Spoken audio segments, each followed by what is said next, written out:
Korea e Veriut lëshoi 4 raketa balistike orët e para të mëngjesit të së hënës, duke ngjallur shqetësimin e Japonisë fqinje. Kryeministri Shinzo Abe reagoi menjëherë me deklaratën se veprimi i shtetit izoluar komunist është ekstremisht i rrezikshëm.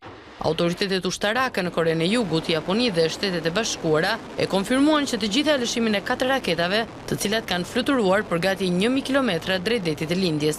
Aktualisht vazhdojnë përpjekjet për të përcaktuar me saktësi llojin e tyre, por mediat koreano-jugore citojnë një zyrtar amerikan të pohoj se bëhet fjalë për raketa ndërkontinentale, të afta të mbërrin deri në Shtetet e Bashkuara të Amerikës.